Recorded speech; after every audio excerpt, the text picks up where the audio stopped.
Hey, and welcome to the Shave Tank. And this is a little intermediate video between my sailing trips.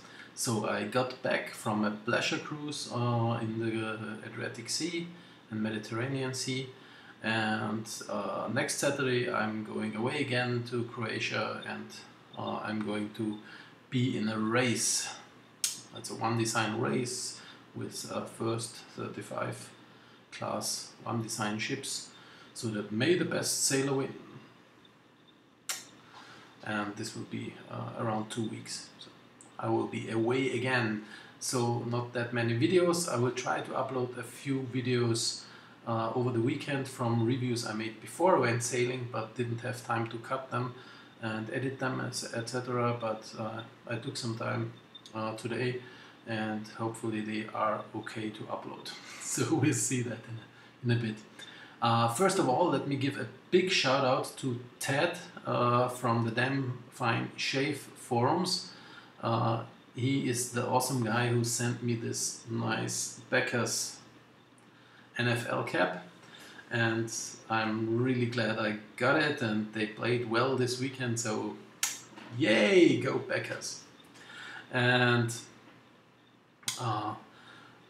which is actually really cool that I got this in between my sailing trips, because at this regatta race that I'm going to, we captains from our yacht club, they tend to have caps showing their colors, and I think why not go with the Becker's colors. So I will be wearing that cap piloting that race. That should be fun. So in today's videos I have an announcement, and then a few Q&A questions regarding sailing.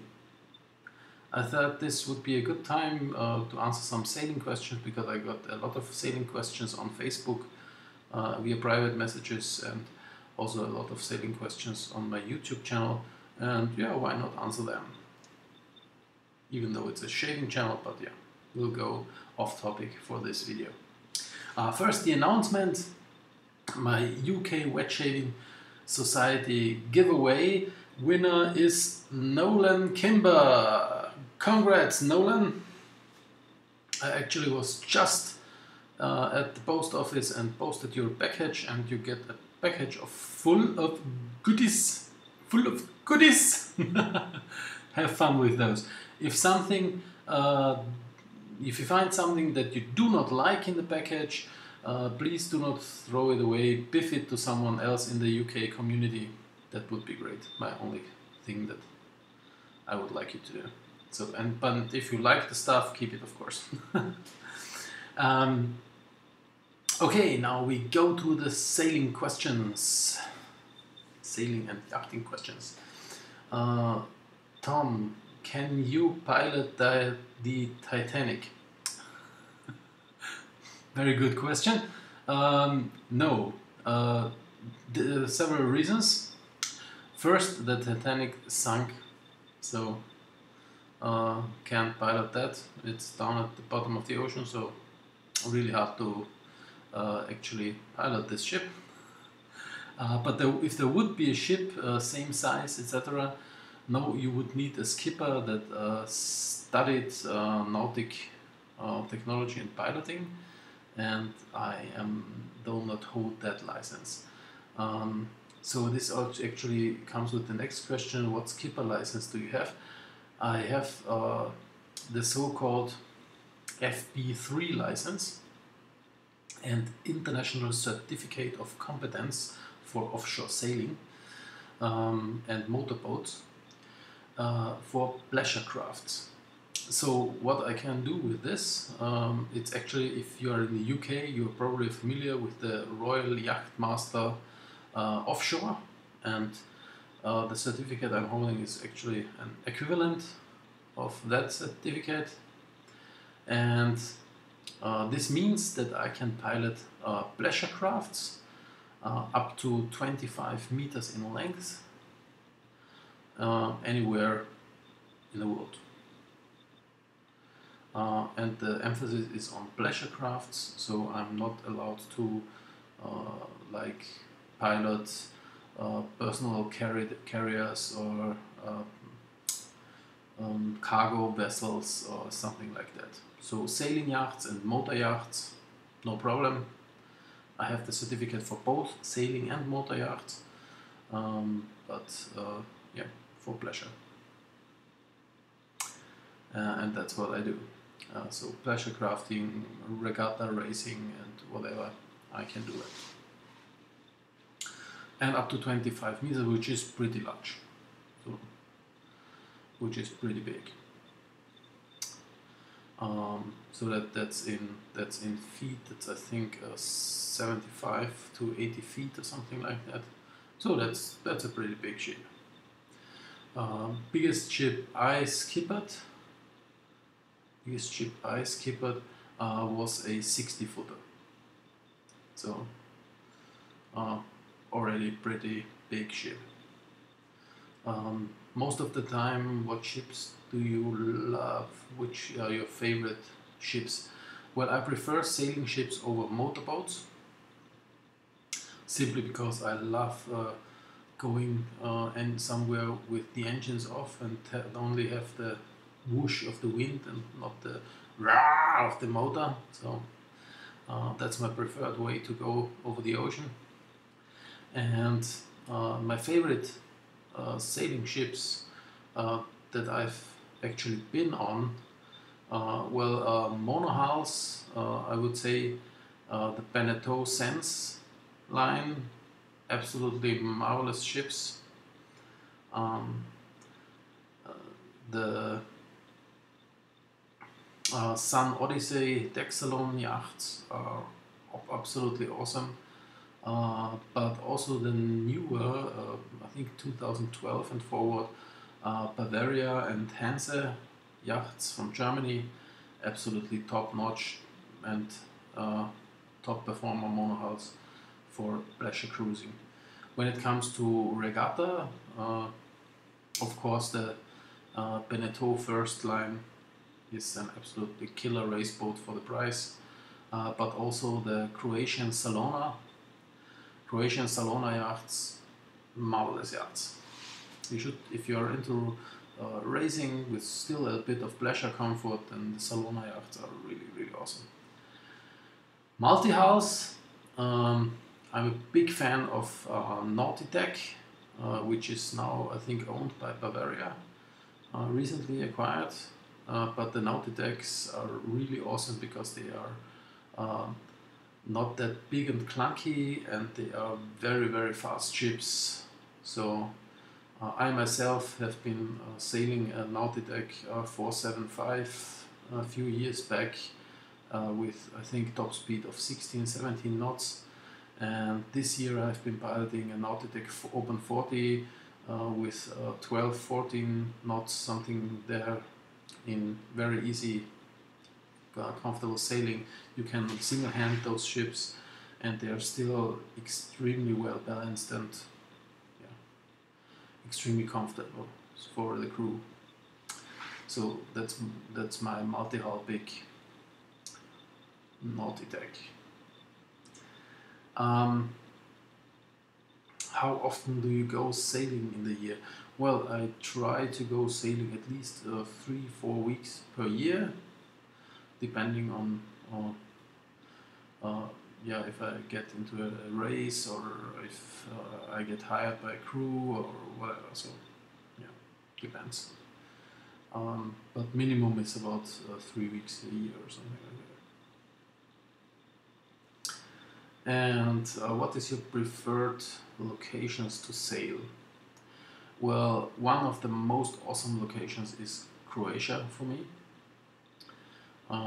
because the Adriatic Sea is quite a calm sea, so it's very easy on cruise, because you don't have that very, very big waves, and people tend not to get that seasick and stuff like that.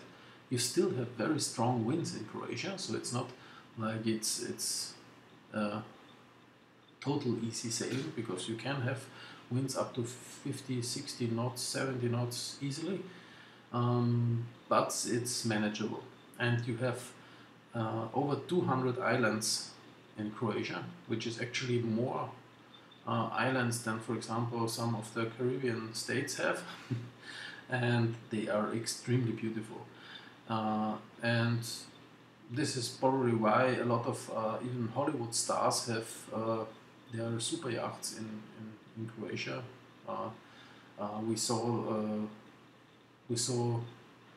Tom Cruise yacht in Hvar in Croatia, and some other famous people's yachts, in, for example, Marina Frappa and Parmigiana, and that are typical spots where I can get a glimpse of some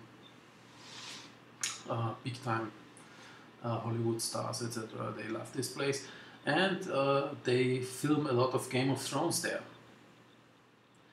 Also, the most beautiful scenes in Game of Thrones, in the gardens of the castles, etc., and the seaside of Karth in the second season, where Daenerys is located and stuff like that, is all recorded, filmed in Croatia.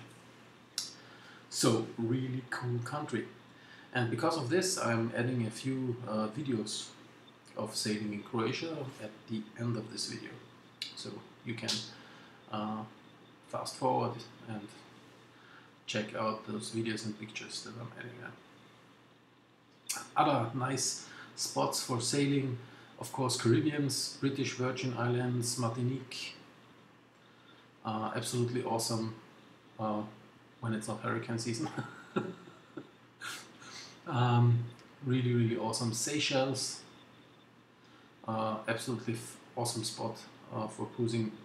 Quite expensive flights, of course, to the Seychelles, but well worth it. Can I book you as a skipper for my pleasure trip? If you need a skipper and you want to go for a trip, sure, no problem. We can hook up and do something. Of course, you have to tell me which boat and where and whatever. Is it true that the skipper is responsible for everyone and everything on the ship? Yes, that's true. So if I'm the skipper on a ship, I'm responsible for all of the crew and the ship. And if something goes wrong, even when I'm sleeping and you are piloting the ship, then yes, I am responsible. Simple as that. So it pays off to have a very good insurance. But I'm insured really, really well.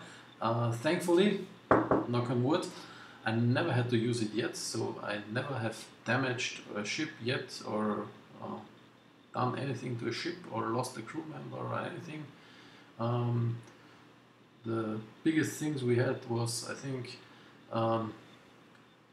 few scratches of someone falling on his knee or something, and the biggest problem we had on a ship is actually the next question, was that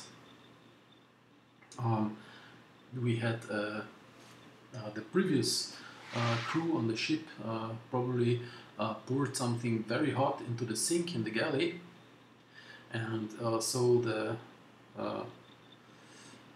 tube that comes out of the sink got some melting hole, very, very tiny hole, and this was dripping down, and so we got a little water into the boat when we were washing the dishes, which of course at first you do not see, and after some time you recognize that the pump in the bilge will go on, and I was wondering where does the water come from, but of course when you put your finger in the water you see that it's soapy, and so we concluded it has to come from somewhere, either the shower or the sink, and we immediately saw one of the sinks. That's the only time I really got some water into a boat, but it didn't come from the outside, so no problem. And it was an easy fix. We put some tape around it, and then the crew of the rental company fixed it before the next crew was setting on this ship. And other problems besides this, yes, only minor things like missing lines, rigging was wrong or something like that. So all easy fixable if you're an experienced skipper. No problems there. Most heavy weather you were in, actually in the Mediterranean Sea, which is people would expect in the Pacific or the Atlantic or something like that. No. The hardest sea I had was actually around Corse, between Corse and mainland of Italy, and we were sort of following the instructions of a local, which is never good. Usually I download the grip weather data myself on my iPad or laptop and interpret the weather cards myself, but we were a little rushed and wanted to get going and stuff like that, so I thought, well, you ask the marina captain, and if he says that you're good to go, then let's go. And we asked him, and in typical Italian style he said, well, where do you want to go to Corsica? And then weather is coming here, it comes down, goes south, and you're going west, so no problem. Weather is going this way, you're going this way, no problem. Go, my friend, have fun, go to Corsica. So this was his answer, and we were going. And when we were like in the middle between Italy and Corsica, I looked back and said, bloody hell, these clouds are coming nearer very fast. And yeah, an hour later we were in like 50 knots, 55 knots of wind, and around 2-3 meters of waves. And yeah, this was not so funny. But we managed. Of course we had to reef the sails and put some reefs in the sails, and we totally went away with the Genoa, put just a small staysail up to keep the ship from bouncing around the waves, and activated the motor, and yeah, we're going like this. And yeah, we managed to get to Corsica. And of course, when we came to Corsica, the clouds went away, the sun came out, the wind calmed down, and we went into a marina. The marina captain came out with shorts and a t-shirt, and we were all in foul weather gear with our vests and everything on, totally wet. And he said, what is going on with you? Do you have bad weather or what? It's sun. So yeah, funny story. Yeah, so, and I think we're already a bit lengthy in this video, so I'll keep you with the photos of Croatia and everything. Again, big thanks to Ted for the cap, and big shout out to Nolan Kimber, the winner of our giveaway. Stay tuned for some other videos. Let's all high five, and I see you next time, and enjoy the photos and videos of Croatia.